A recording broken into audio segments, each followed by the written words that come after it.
Bíblia, por favor. Abram lá comigo no livro dos Juízes, capítulo 7, por favor. Juízes, capítulo 7. Graças a Deus, enquanto vocês procuram, eu já expresso o sentimento de gratidão a Deus por esse privilégio de poder estar aqui no altar do Senhor, mais uma vez aqui nesta casa. E coisa boa é quando a gente perde as contas de quantas vezes a gente voltou, né? Isso é bom demais. Falando nisso, eu vou te passar uma data de um primeiro domingo do mês, à noite. À noite. Um anjo está me dizendo que à noite o senhor está livre no primeiro domingo. Um anjo. Acabou de me falar um anjo. Glória a Deus. É uma alegria estar aqui com vocês. Eu louvo a Deus, né? Pela vida dos pastores dessa casa, o pastor Rogério, o pastor Anair. Deus abençoe vocês, tá? Pastora Gleice. Tem festa hoje? Glória a Deus. Deus abençoe, viu, senhora? Deus continue abençoando. Que alegria estar aqui com vocês. É sempre bom estar entre amigos, ainda mais entre muitos amigos. Deus abençoe a cooperadora Pamela, viu? Que maravilha, que maravilha. Deus está usando a vaza, viu? Que maravilha, que bênção, que bênção. Deus te abençoe, tá? Deus te abençoe. Tenho certeza que Deus, Ele te honrou nesses dias e vai continuar te honrando, tá? Deus abençoe, viu? Amém, gente? Amém? Juízes capítulo 7, eu vou ler só alguns versículos, para a gente ganhar tempo, a partir do versículo 16. Glória a Deus, glória a Deus. Todos encontraram, amém?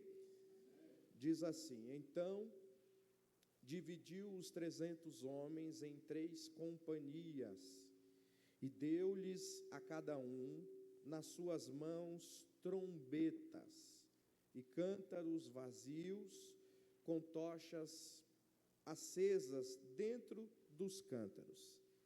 E disse-lhe: olhai para mim, e fazei como eu fizer. E eis que, chegando eu à extremidade do arraial, será que, como eu fizer, assim fareis vós. Versículo 18. Tocando eu a trombeta, eu e todos os que comigo estiverem, então também vós tocareis a trombeta ao redor de todo o arraial e direis: espada do Senhor e de Gideão, espada do Senhor e de Gideão. Parte inicial do versículo 18. Tocando eu a trombeta. Vamos ler esse trecho no 3, vamos lá? 1, 2, 3. Não, vamos de novo. 1, 2, 3. Tocando eu a trombeta. Pronto, só segure um pouquinho antes de se assentar, porque eu tive um sonho essa noite, pastor Rogério, e nesse sonho eu estava muito pentecostal nesse sonho. Então, antes de você se assentar, eu preciso que você escolha 1.200 pessoas, e diga assim para alguém: a sua arma. Não, diga assim: a sua arma não tem lâmina. Diga: ela tem som. Vamos de novo, diga assim para alguém. Não, diga. Você só falou para uma. Falta 1.199. Vamos lá. Diga assim para alguém: a sua arma não tem lâmina, ela tem som. Agora, só as mulheres, para as mulheres. Diga assim: não desça do salto, só continue adorando. E Agora só os homens, diga assim para os homens: não perca a razão. Só continue glorificando, oh glória. Agora todos com as mãos levantadas, diga assim: a minha arma não tem lâmina, mas ela tem som. Glória a Deus. Só quem tem som pode adorar Jesus aí ou não? Só se acende se tiver som.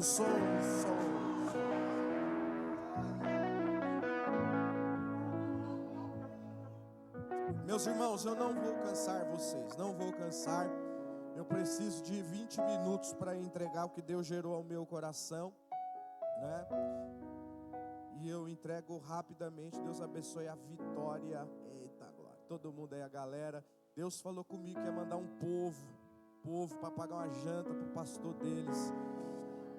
Eu falei assim: Jesus, mas o nosso culto lá foi quarta, como é que eu vou ver esse povo? Aí o povo veio. Porque é assim, irmão, quando Deus quer abençoar, Ele manda o povo. Glória a Deus. Abençoe Noemi também, o Oliver, Deus abençoe. Muito bom ver vocês, viu? Meus irmãos, vamos lá. Fica com a sua Bíblia aberta, se você puder. Juízes capítulo 7, só 20 minutos, 25 minutos.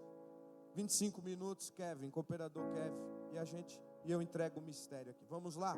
Meus irmãos, o contexto de Juízes capítulo 7, os israelitas, é o seu contexto. Eles estão vivendo um dos períodos mais caóticos quando se fala de quesito espiritual. Quando nós vamos olhar o contexto, Juízes capítulo 6 e o capítulo de número 7, pastor Rogério, pastor Anair, o povo de Israel, eles precisam trabalhar num período de 6 meses, para que eles pudessem posteriormente esperar mais 6 meses para colher. Eles estão cuidando da terra, eles estão lavrando a terra, para que pudesse colher. Quando nós vamos falar de colheita, cooperadora Pamela, cooperador Denilson, nós estamos falando de fruto do trabalho. O que seria o fruto do trabalho na igreja hoje? Por exemplo, estamos em uma quinta-feira chuvosa. Alguns, assistindo o jogo do Brasil ontem, comeram tanta pipoca que estão engasgados e não conseguiram estar na casa do Senhor hoje. Mas o que seria o período da colheita? O período da colheita é um tipo de período que se apresenta para quem semeia no verão, para quem semeia no inverno, para quem semeia na primavera, para quem semeia no outono.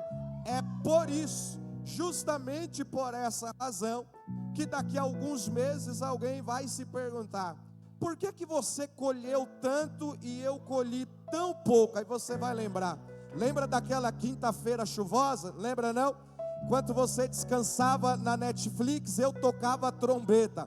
Alguém vai perguntar para você: como é que você recebeu, pastor Anair, essa providência tão grande? Você vai dizer: enquanto você estava enrolada no coberdron, eu estava enrolada no manto da glória de Deus. Quando nós estamos falando de colheita, eu vou ser bem direto e objetivo, pastor Rogério. Minha esposa falou que se até 9h30 eu chegar em casa, ela vai me fazer um pix de R$500. Então, eu vou ser direto e objetivo. O que é que está acontecendo com a nação de Israel? Eles trabalham por um período de 6 meses. Imagine só você assalariado, ter que trabalhar 6 meses para depois de mais 6 receber. Quando eu estava analisando esse contexto, Mateus, Isaac, meu baterista, eu percebi que Deus, pastor Rogério, Ele trabalha em uma lógica completamente inversa. E essa lógica, ela não é humana. Essa lógica, ela é espiritual. Como assim? Normalmente, nós trabalhamos 30 dias para receber, ou por quinzena, a cada 15 dias. Deus não. Deus trabalha conforme o tempo. Deus trabalha conforme a chuva. Deus trabalha conforme o frio.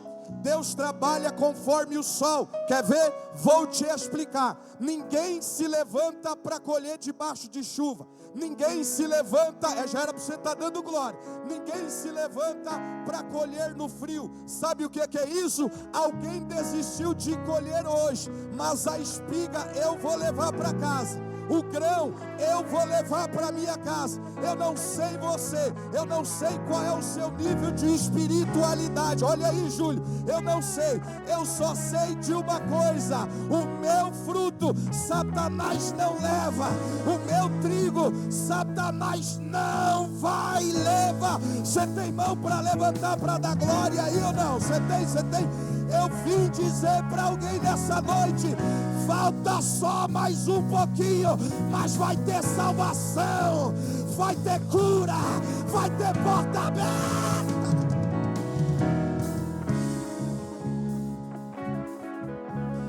O problema é que eles estão plantando cooperadora Pamela e eles não conseguem colher. Eles têm dificuldade na colheita. Eles têm dificuldade na colheita. E eu te provo que tem crente hoje que tem dificuldade na colheita, pastor Rogério.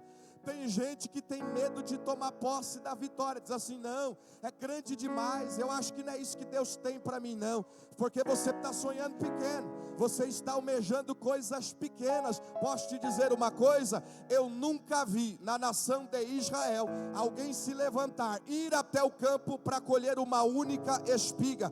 Quando eu vejo alguém se levantando, ele não vai para uma espiga, ele vai para o campo, ele vai para o campo, ele vai para o campo, ele vai para o campo. Só quem está ligado vai pegar, pastor Rogério. Tem gente pensando que Deus vai abrir só uma porta. Não, Deus ele vai dar empresa, Deus vai dar CNPJ.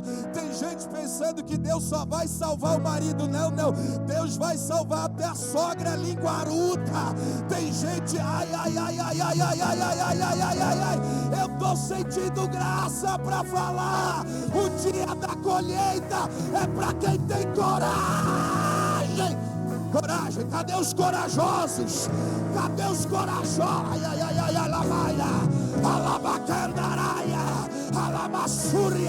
Eu não vim passear, eu vim tomar posse. Toma posse, pega.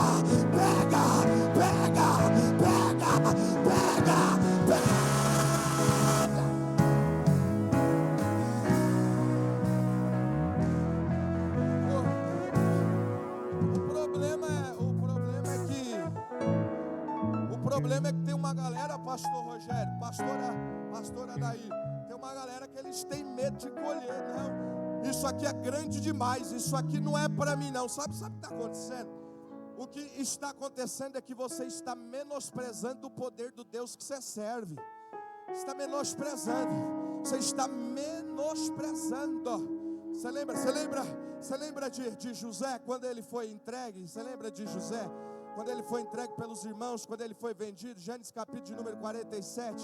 Preste bem atenção. A ideia inicial de quem tem uma mentalidade pequena era servir como escravo para sempre, porque ele já estava no lucro.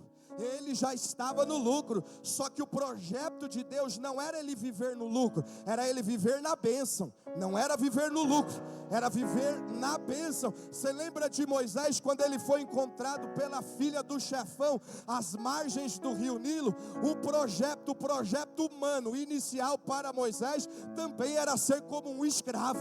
Mas quando a filha do chefão olhou e falou: não, ele tem um jeito diferente, ele tem uma aparência diferente.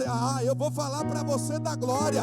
Deus não quer que você viva de lucro, Deus não quer que você viva de migalhas, Deus quer que você viva de providência espiritual. E eu preciso dizer isso aqui: Oleide, Cleide, Elisângela, Vitória, Deus nos trouxe aqui hoje para dizer: acabou o período das migalhas. Eu vou abrir a janela do céu sobre a tua.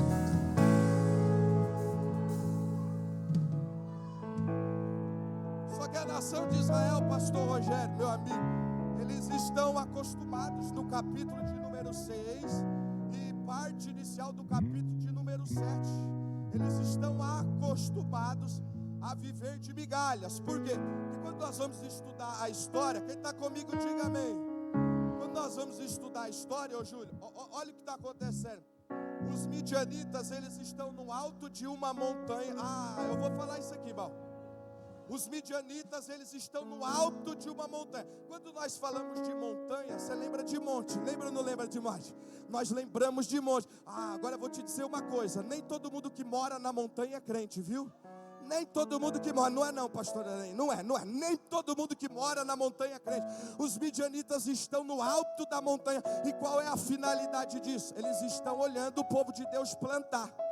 Eles estão olhando o povo de Deus semear. Só que quando nós vamos olhar o livro do Gênesis no capítulo de número 3, quando Adão e Eva eles foram expulsos do jardim, Deus deu uma ordenança. Qual foi a ordenança? A partir de agora, vocês vão lavrar e cultivar a terra. O que é lavrar a terra? É tirar as pedras, é tirar os percalços do meio do caminho. Quando nós vamos olhar aqui o contexto de Juízes capítulo de número 7, eles não estão plantando em qualquer terra, eles estão plantando numa terra que Deus direcionou. Por quê? Porque já era algo profético relacionado ao Éden. Era Deus dizendo mais ou menos assim: os midianitas estão olhando do alto da montanha e não entendem como alguém quebrado ainda consegue semear, e não entendem como alguém com a porta fechada ainda consegue devolver o dízimo, e não entendem como alguém recebendo um salário mínimo ainda é fiel. Era Deus dizendo assim: é porque eu ajudo a lavrar. Meu Deus do céu, eu estou sentindo graça aqui, Kevin. Era Deus dizendo assim, ó: as pedras virão, mas o braço forte do Senhor vai sustentar.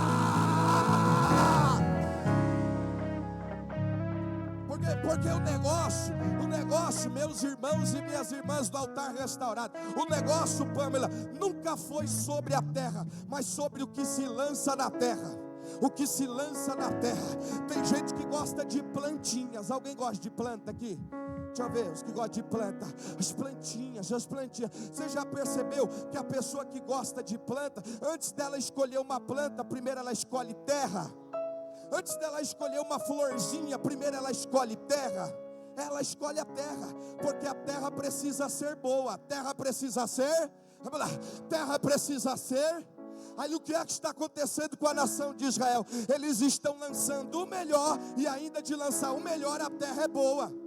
Quando nós lançamos o melhor, dá fruto. E se a terra for boa, dá muito fruto. Dá muito fruto. Eu vou falar isso aqui de novo. Dá muito fruto. Talvez o teu glória hoje é meio tímido, porque Satanás gritou o dia inteiro na tua mente. Não tem problema, lança o teu melhor hoje.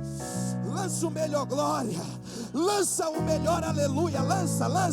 Eu não sei, pastor Rogério. O Senhor, eu sei que o Senhor crê nesses mistérios, mas eu não sei se você crê aí. Mas a cada glória que eu der aqui hoje, Jeová chacoalha a figueira e o fruto cai na tua mão. Vai cair. Levanta a tua mão para dar glória, que a figueira balança.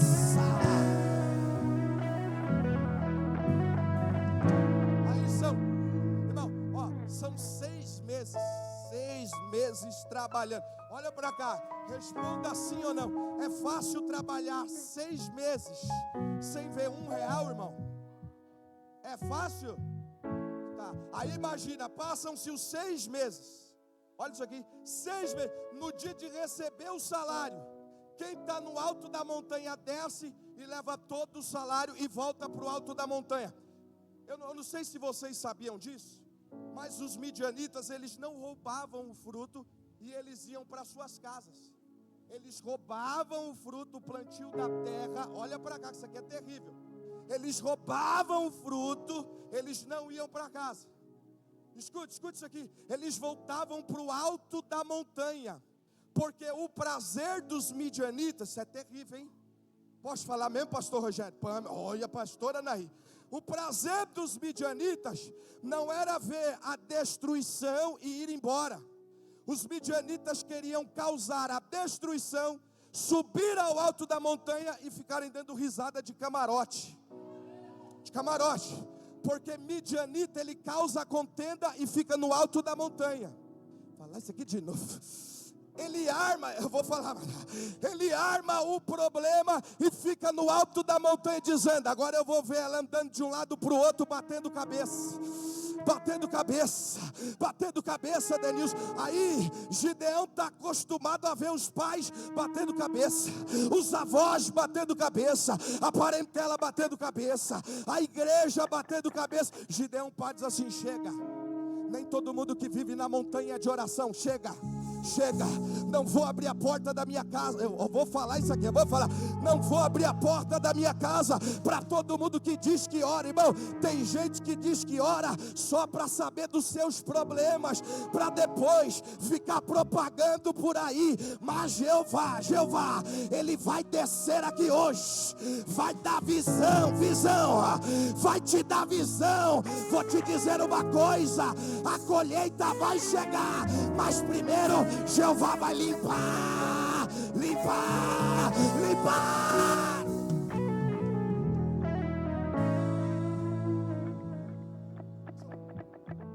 São 6 meses para colher. Aí as bênçãos vêm, pega e ficam de camarote para ver o desespero. Irmão, o pior ladrão não é aquele que rouba e vai embora, é aquele que rouba e fica te observando de longe. Eles não vão embora, eles continuam no alto da montanha, esperando o quê? Os próximos 6 meses de trabalho, esperando você voltar do início, esperando você voltar a estaca zero. Eu preciso que você entre comigo nessa mensagem. Diga assim, ó: não pare. E vocês podem falar para alguém assim: não pare, não volte a estaca zero, volte para o campo. Diga, não volte a estaca zero, volte para o campo.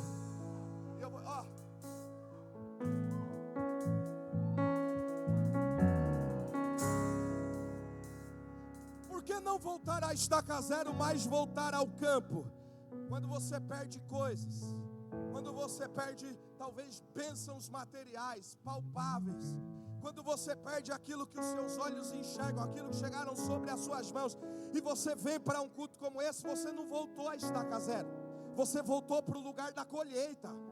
Eu vou explicar, porque esse ambiente aqui não é estaca zero. Estaca zero é quem está na frente de um sofá agora dizendo: pastor não me liga, a pastora Anaí não me mandou uma mensagem. Isso é estaca zero. Mas quem vem para o campo, ele está dizendo: estaca zero comigo não funciona. Olha aí, Noemi, estaca zero com a gente não funciona não. Sabe por quê? Porque quando eu venho para este ambiente, eu já venho semeando com lágrimas. As lágrimas, eu não sei qual é o teu estágio, eu só sei de uma coisa: pode preparar o cesto, está chegando o dia.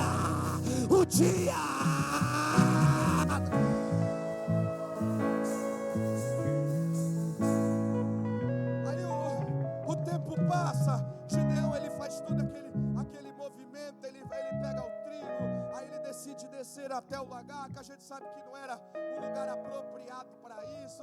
Aí ele decide se afastar, se abdicar de algumas coisas. Quando eu estava lendo o texto, pastor Rogério, eu entendi o mistério.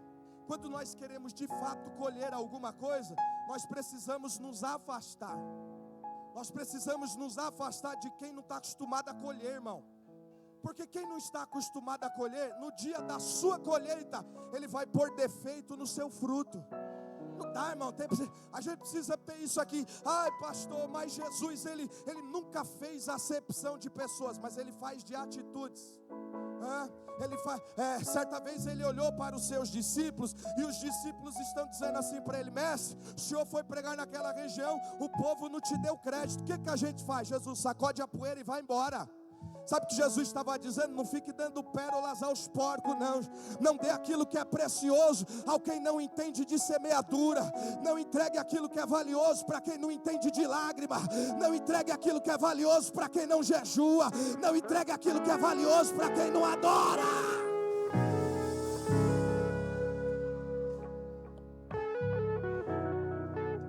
Só que essa crise, pastor Rogério, essa crise ela vai afetar 2 âmbitos da vida do crente. Ela afeta na vida física. Se inicia uma crise na vida física, na física mesmo. Por quê? Porque todo crente que não consegue colher, Pamela, ele chega no culto de cabeça baixa. É físico isso. Chega igual aquela mulher encurvada. Por quê? Porque não consegue colher. A crise afeta a vida física, mas também afeta a vida espiritual, ou seja, crises espirituais. É por isso que você nunca parou para se perguntar, talvez na psicologia ou na psicanálise ou na terapia, o porquê que nós estamos vivendo um período que existe uma gama de crentes gigantescas vivendo crises existenciais. Dizendo que estão com depressão, dizendo que estão com ansiedade. Você nunca parou para pensar nisso? Se você dialogar com um terço dessas pessoas, ou um quarto, você vai perceber que elas possuem promessas, mas elas ainda não conseguiram colher. Sabe o que isso significa? Quando elas estão perto, Kevin, de colher uma grande bênção, alguém aparece no meio do caminho e volta para o alto da montanha. Se eu fosse você, eu levantava a mão, porque eu vou entregar um mistério aqui agora, pastor Rogério. Um mistério aqui agora, é só para quem crê. Pode levantar a mão para receber isso aqui que eu vou falar. Deus está te visitando na área física agora. Deus está te visitando na área espiritual agora. Deus está visitando na área financeira. Deus está visitando os teus sentimentos. Deus está visitando. Eu vou falar isso aqui para você pegar. Deus está dizendo: do jeito que está, não vai ficar. Não vai ficar. Não fica. Passa o episódio do lagar, passa. Vou nem falar da seleção dos 32 mil, dos 22 mil, dos 10 mil, não vou falar disso. Passam-se as seleções. O que é que acontece? Gideão, ele reúne os 300. E aqui eu percebo um mistério valioso. É um arroz e feijão bem temperado. Um mistério valioso é que antes de Gideão conduzir os 300 para a guerra, primeiro ele reúne. Isso depois da seleção, depois da seletiva, ele reúne os 300. Por que Gideão ele vai reunir os 300? Porque Gideão queria mostrar para eles que com a ferramenta deles eles não iriam conseguir nada, mas com a ferramenta de Deus eles iriam viver o sobrenatural. Eu não sei você, mas eu tenho uma agonia, pastor Rogério, de conversar com alguém e você está dizendo: você precisa fazer isso. Já sei. Você precisa, não, isso eu já sei. Não, mas você, não, já sei. Mas eu tenho um conselho. Não, eu já sei. Gideão não trabalha com quem sabe tudo.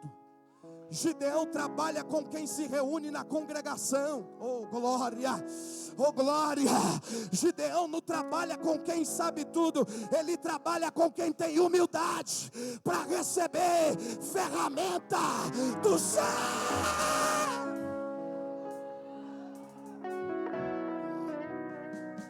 O que é que está acontecendo?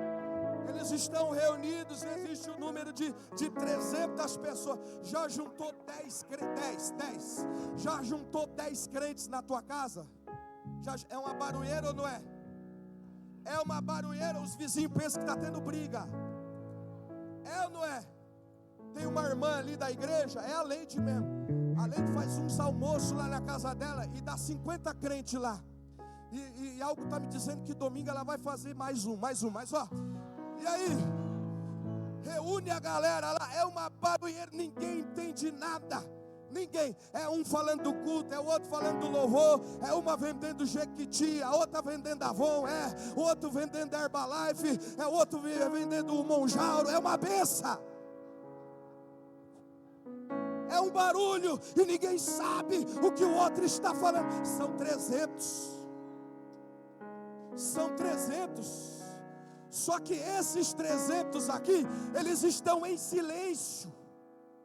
Por que é que eles estão em silêncio? Porque eles estão prestes a ir para uma guerra. E eu vou falar isso aqui.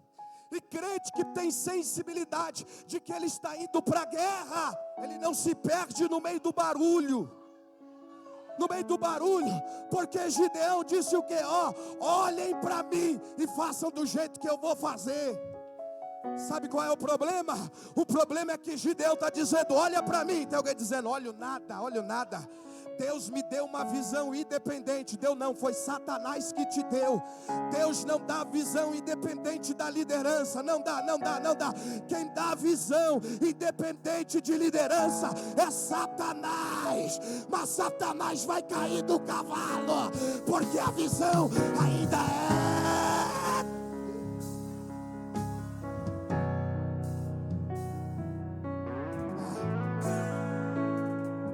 Aí, pastor Rogério, olha só que coisa linda. Isso aqui é interessante.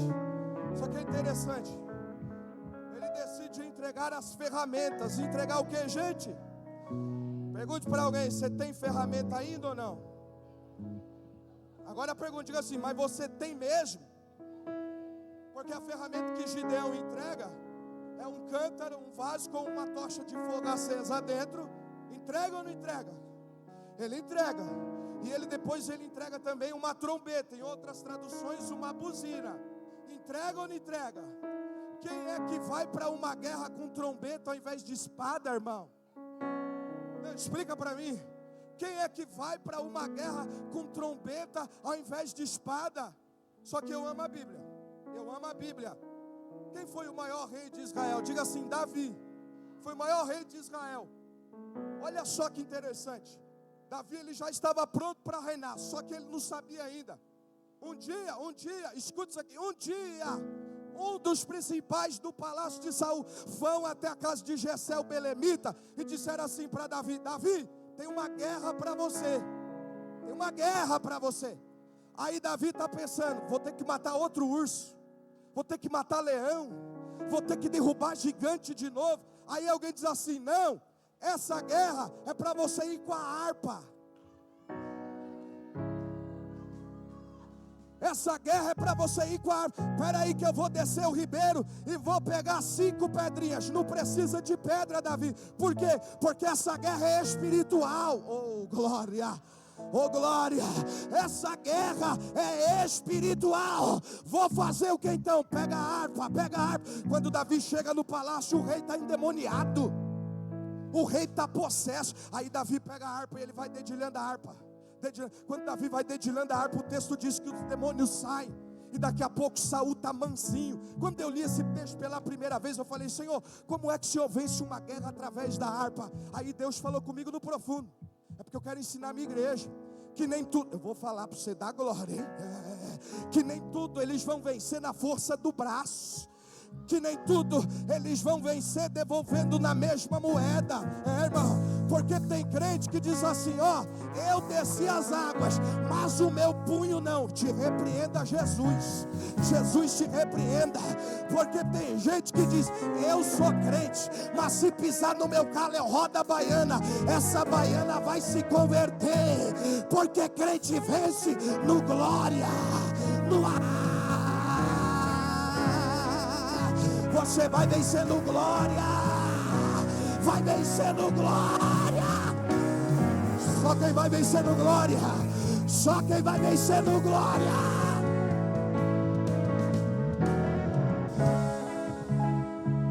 Eu sei. Quem está comigo, dê um glória a Deus aí. Eu sei que tem uns crentes que dá vontade de nós chamar para o combate.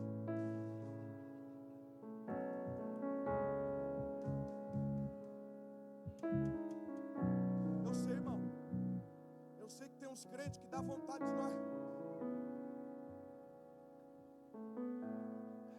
Olha, se você nunca sentiu isso, você está sendo crente errado. Porque não é sobre o sentir, é sobre o que você faz com o que você sente. Mas eu sei que tem uns que dá vontade de falar assim: não é crise não, é frescura. Eu sei que tem. Eu sei que tem uns que dá vontade de você falar assim: não é que a porta está fechada, é que você é preguiçoso mesmo. Eu sei que tem, irmão. Um dia desses, um jovem falou assim para mim lá, ó, vocês de lá não ouviram isso, hein? Eu vou gravar bem os rostinhos.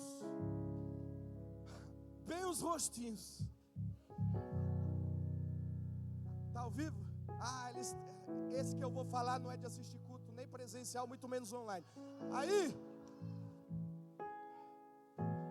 pastor, ora por mim, porque eu preciso de uma porta aberta. Faz um propósito comigo nas madrugadas. Eu já conheço. Falei: vou fazer nada. Aí sabe, para liberar logo, tá bom, que dia você quer começar hoje? Tava um frio da gota, eu falei, tá bom, vou nada. Aí chegou num culto, a mãe dele disse para nós, ó, uma empresa ligou pro fulano lá, era 12:40, eu falei, sério? Aí ele foi fazer, levou os documentos, não, ele estava dormindo.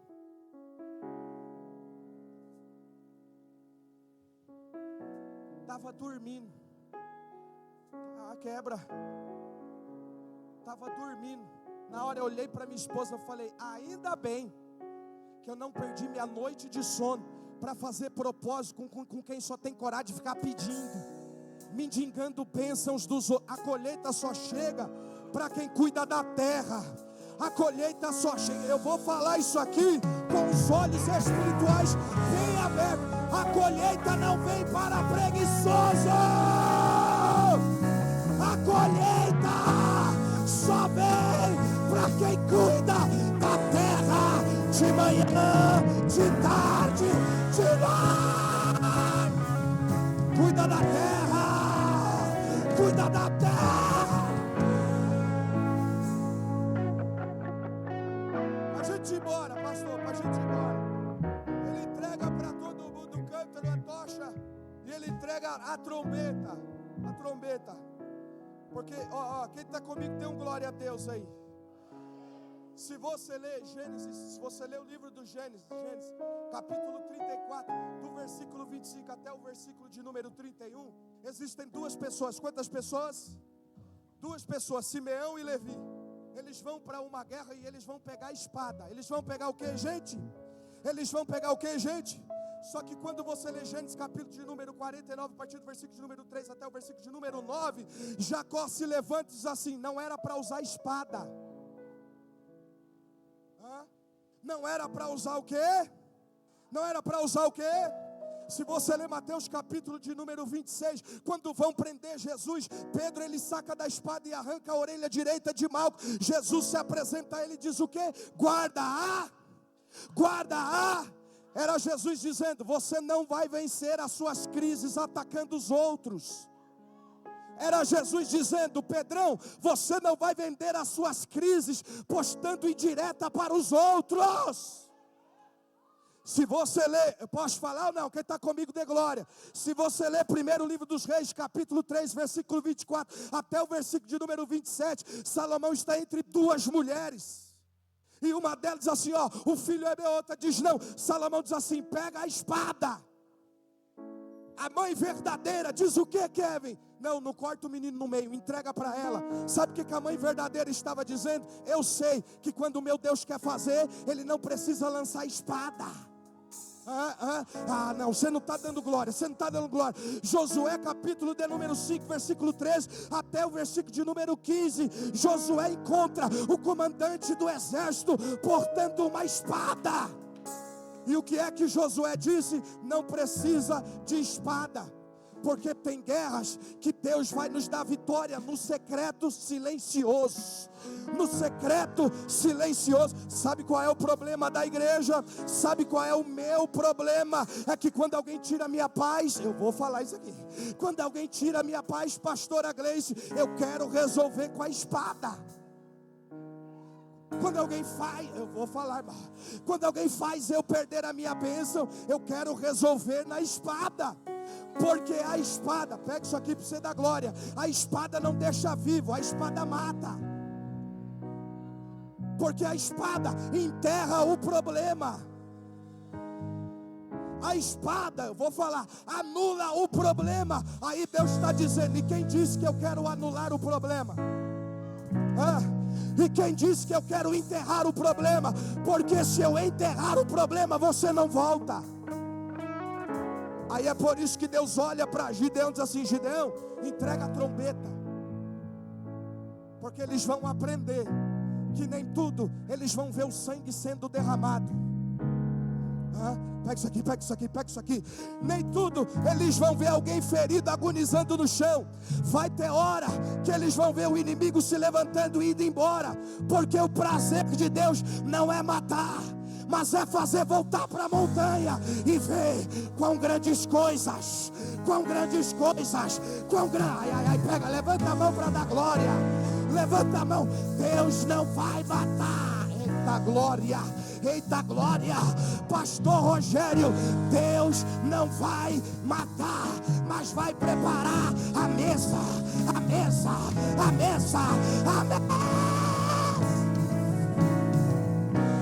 Você tem 30 segundos para você dar glória ou não? 30 segundos para você dar glória ou não? 30. Não vai ter velório, mas vai ter mesa. Não vai ter velório, mas vai ter graça.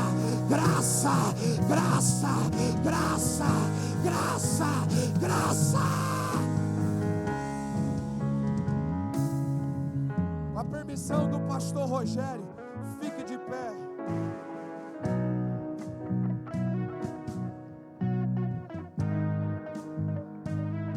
Pode vir, Vitória, pode vir, Vitória. Pastor Rogério, olha isso aqui. Olha só que coisa linda. Quem está comigo, dê um glória a Deus aí. Olha só, para eu falar da trombeta e a gente ir embora. Olha só que coisa linda. São 300 homens. Quantos homens? Quantos homens? São 300. A subtração ao longo do percurso, ela foi grande. Foi ou não foi? Foi ou não foi? Começa com 32 mil. Vai cair, chega ao número de 300. Agora olhe para cá isso aqui, olhe para cá. Quando nós vamos estudar isso aqui é terrível, ô Júlio. Isso aqui é terrível. Quando nós vamos estudar o conceito de guerra no Antigo Testamento, dos livros veterotestamentários, de Gênesis a Malaquias, existia um conceito de guerra para aquele Cleilton que portava uma trombeta ou uma buzina. Precisava comandar pelo menos uma centúria. Só carregava uma trombeta quem estava liderando uma centúria.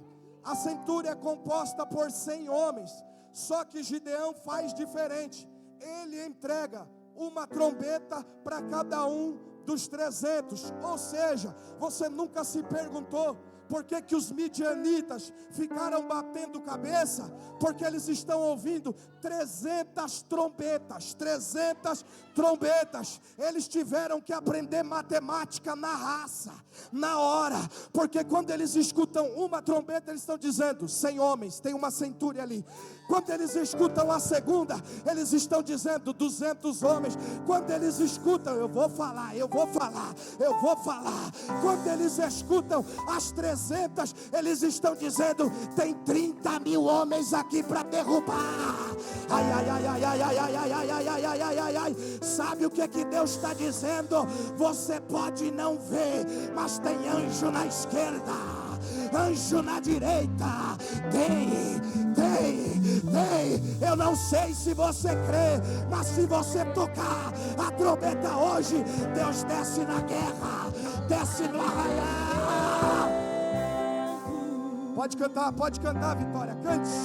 Cante. Toque essa trombeta agora. Justo sem resposta, vou ficar no sofrimento. Posso cantar também ou não? Então vamos embora no dueto, vamos. Basta somente esperar o que Deus irá fazer. Diga para eles, Vitória, quando Ele estende as suas mãos, escute,